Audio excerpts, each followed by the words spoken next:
मैं अनु स्वागत करती हूँ आप सबका अपने YouTube चैनल पर जिसका नाम है अनु क्रिएटिव ब्लॉग्स। तो फ्रेंड्स, कैसे हैं आप सब? उम्मीद करती हूँ सब अच्छे होंगे और सब अपने अपने घरों में होंगे और सुरक्षित होंगे। और जैसा कि आप सबको पता है कि अभी जो ये वायरस चल रहा है और इसकी वजह से बहुत ज़्यादा प्रॉब्लम्स आ रही हैं और ऐसे में हॉस्पिटल्स में अभी ऑक्सीजन्स की कमी हो रही है। आपको भी पता होगा, जो लोग न्यूज़पेपर डेली पढ़ते हैं, न्यूज़ देखते हैं, तो उन लोगों को पता होगा कि ऑक्सीजन की कितनी ज़्यादा कमी हो रही है। वेंटिलेटर्स खाली नहीं है हॉस्पिटल्स में। तो ऐसे में हॉस्पिटल में बेड मिलने मुश्किल हो रहे हैं। बहुत ज़्यादा वायरस ये फैला हुआ है और इस टाइम पर हमें खुद को सुरक्षित रखना है और सेफ़ रखना है। तो वही टॉपिक मैं आज आप लोगों के लिए लेकर आई हूँ, क्योंकि मैंने सोचा शायद किसी के लिए हेल्पफुल हो ये वीडियो, इसलिए मैंने सोचा ये इस टॉपिक पर वीडियो बना ही देती हूँ एक। क्योंकि जैसे कि कुछ लोग जो मेरे पुराने व्यूअर्स हैं उनको पता होगा कि अभी 15-20 दिन पहले मेरे हस्बैंड को कोरोना पॉजिटिव आई थी रिपोर्ट, और तब मैंने क्या क्या किया था तो मैं वही आप लोगों के साथ आज शेयर करूँगी। तो उम्मीद करती हूँ आपको वीडियो अच्छी लगेगी, और अगर वीडियो थोड़ी सी भी अच्छी लगे तो वीडियो को लाइक, चैनल को सब्सक्राइब करना ना भूलिएगा। तो चलिए वीडियो स्टार्ट करते हैं।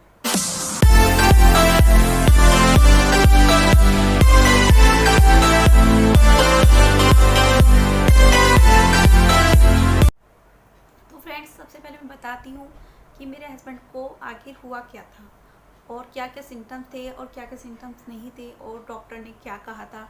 सारी बात मैं आपको बताती हूँ। हुआ ऐसा है कि वो बाहर ही रहते हैं महीने में, मतलब उनका काम बाहर आने जाने का ही रहता है। तो उनकी कंपनी में ये रूल्स है कि जब वो बाहर से आते हैं तो उनको टेस्ट कराना ही होता है कोरोना का, और रिपोर्ट आने के बाद ही ऑफिस जा सकते हैं, उसके बाद ही। तो जब इनकी रिपोर्ट पॉजिटिव आई थी तो उसके बाद ये ऑफिस नहीं गए थे, सीधा ये हॉस्पिटल गए।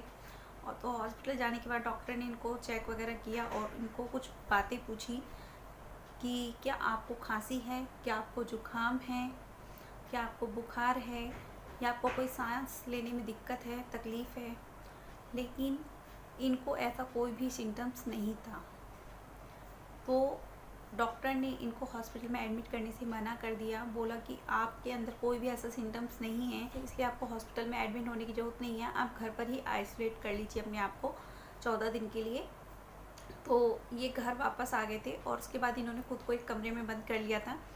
तो जब ये 14 दिन तक घर में रहे थे तो उस दौरान मैंने क्या क्या प्रिकॉशन लिए थे और क्या क्या चीज़ें यूज की थी, वही मैं आज आप लोगों के साथ शेयर करती हूँ। तो सबसे पहले मैं बता देती हूँ कि घर में रहे थे तो इन्होंने क्या क्या चीज़ें यूज की थी। तो सबसे पहले जो था, इनको डेली अपना फीवर नाप कर, मतलब इनको ना एक ऐप बोला, मतलब गवर्नमेंट की तरफ से इनको रोज़ कॉल आते थे, डेली कॉल आते थे, दिन में 3 या 4 बार कॉल आते थे अलग अलग जगह से, अलग अलग, जैसे कि जहाँ पर इन्होंने हॉस्पिटल में टेस्टिंग वगैरह कराई थी वहाँ से भी कॉल आता था, लैब वालों के यहाँ से भी डेली कॉल आता था, और मुख्यमंत्री जी हैं उनके यहाँ से भी डेली कॉल आता था, सीएम हैं उनके यहाँ से डेली कॉल आती थी इनका पूछने के लिए।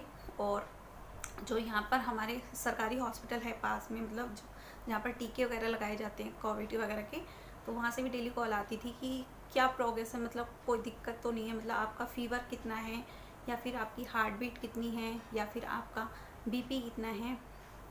तो वही सब चीज़ें पूछने के लिए इनको डेली कॉल आता था।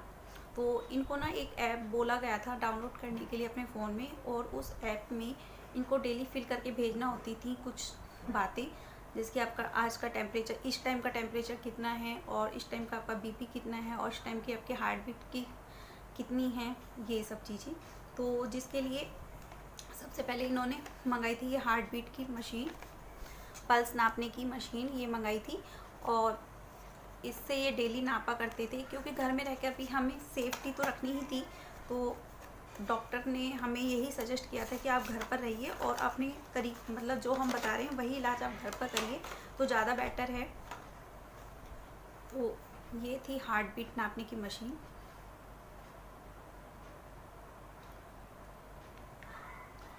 ये इस तरह से, और इससे ये हार्ट बीट नापते थे अपनी डेली, और भेजते थे डेली फिंगर से नाप कर। तो सबसे पहले तो आप इस चीज़ का ध्यान रखिए कि आपकी पल्सेस वगैरह बिल्कुल ठीक होनी चाहिए। घर में रहकर आप किस तरह से अपना ध्यान रख सकते हो।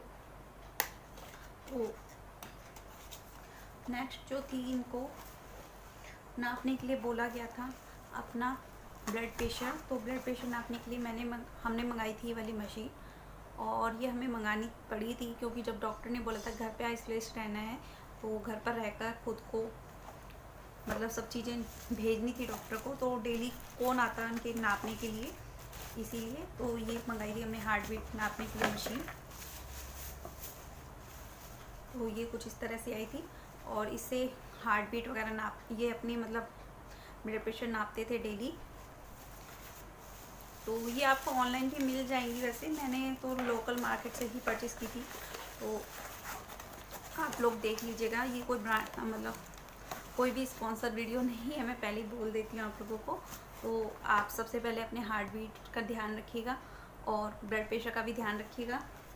और नेक्स्ट जो हमने किया था, इन्होंने ली थी दिन में स्टीम डेली विक्स डालकर, मतलब डेली स्टीम लेना ज़रूरी था। डॉक्टर ने इनको बोला था कि स्टीम लेना मत भूलना, बिल्कुल भी डेली स्टीम लेना। आपको भले ही कोई सिम्टम्स ना हो, लेकिन स्टीम लेना बिल्कुल नहीं भूलना। तो ये डेली स्टीम लेते थे पानी वाली, और इसके अंदर हो सके तो आप विक्स डाल लीजिए, अगर हो सके तो आप कैप्सूल डाल लीजिए, जो भाप वाला कैप्सूल आता है वो डाल लीजिएगा।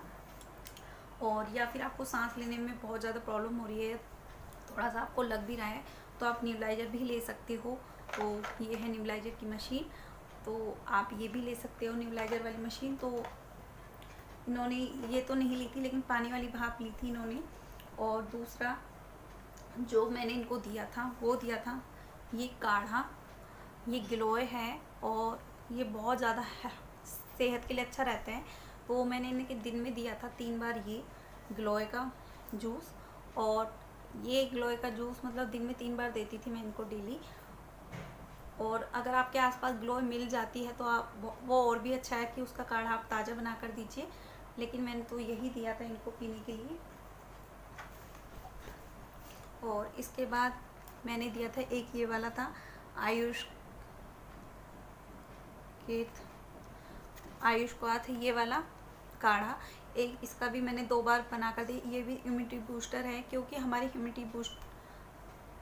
इम्यूनिटी पावर बहुत अच्छी होनी चाहिए इस टाइम पर। तो ये वाला भी काढ़ा ये 2 बार दिन में लेते थे, और 2 बार वो वाला लेते थे काढ़ा। और नेक्स्ट मैं बताऊं तो आपको, हमारे पास वॉशरूम एक ही था, वॉशरूम हम लोग एक ही यूज करते थे। तो उसके लिए हमने क्या किया था, हमने इस तरह का सैनिटाइज़र ये मंगा कर रख लिया था। ये था सैनिटाइज़र जो हमने मंगा कर रख लिया था। ये जितनी बार भी वॉशरूम जाते थे तो ये इसी को यूज करते थे, मतलब ये स्प्रे कर देते थे टैप पर, जो टॉयलेट शीट थी वहाँ पर डेली का था ये टॉयलेट शीट वगैरह पर। ये मतलब जितनी बार भी यूज करते थे उतनी बार ये स्प्रे ज़रूर करते थे वहाँ पर जाकर। आप चाहे तो ये भी ले सकते हो, डिटॉल का स्प्रे, ये भी मिल जाता है मार्केट में इजीली। तो ये चीज़ें ज़रूर करते थे। और कुछ भी चीज़ छूने से पहले सैनिटाइज जरूर करते थे हाथों को, सैनिटाइज़र हमेशा पास में रखते थे अपना। तो ऐसे ही छोटी छोटी चीज़ों का हमने ध्यान रखा था। बच्चों को मैंने इनको बिल्कुल भी पास में नहीं जाने दिया था, बच्चे बिल्कुल इनके पास नहीं जाते थे। और सिर्फ मैं ही जाती थी इनके रूम में जब देना होता था। और गर्म पानी इन्होंने पिया था डेली, ठंडा पानी बिल्कुल नहीं दिया था मैंने इनको पीने के लिए। तो यही थी छोटी छोटी चीज़ें जो कि हमने ध्यान में रखी थी। और उसके बाद इनकी रिपोर्ट नेगेटिव आ गई थी। और देखिए, अपना ध्यान आपको खुद ही रखना है। बाकी तो डॉक्टर भी आजकल कुछ नहीं कर रहे हैं। हॉस्पिटल्स में जाने के बाद आप लोग नेट खोलकर, यूट्यूब खोलकर देख लीजिए क्या हालत हो रही है आजकल लोगों की, मतलब बेड वगैरह मिलना मुश्किल हो रहा है हॉस्पिटल में। तो इसलिए आप प्लीज़ घर में ही रहकर अपना इलाज खुद से करिए, सेफ़ रहिए, और छोटी छोटी चीज़ों का ध्यान रखिएगा, और अपने फैमिली के साथ रहिए। जितना हो सके बाहर ना निकलें, बाहर ना जाएं, घर में ही रहकर अपना इलाज करिए, घर में ही रहकर अपने आप को सेफ़ रखिए। तो बस इसी उम्मीद के साथ कि आप लोग अपने आप को सेफ़ रखेंगे।